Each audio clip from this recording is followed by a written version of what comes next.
જય શ્રી કૃષ્ણ. અમારી કાકા સત્સંગના ચેનલ છે, એ ચેનલને લાઈક કરજો, શેર કરજો અને અત્યારે નવરાત્રી ચાલી રહી છે તો નવા નવા અમારા ગરબા સાંભળજો અને અમારી ચેનલને તમે આગળ વધારજો. બોલ અંબે માત કી જય.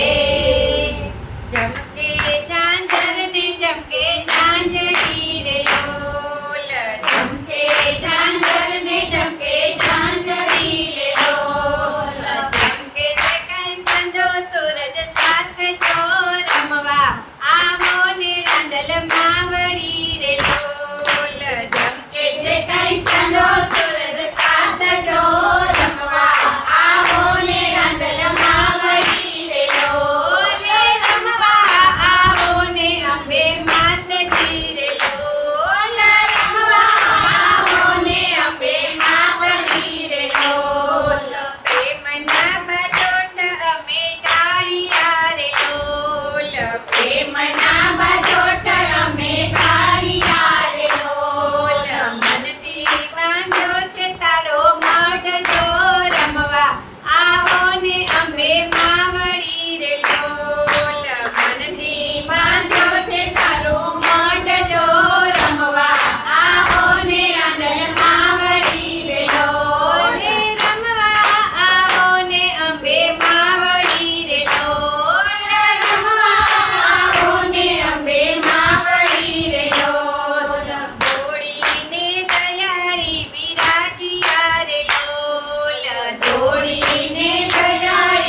મોડો થઈ ના થાય એટલે આપણે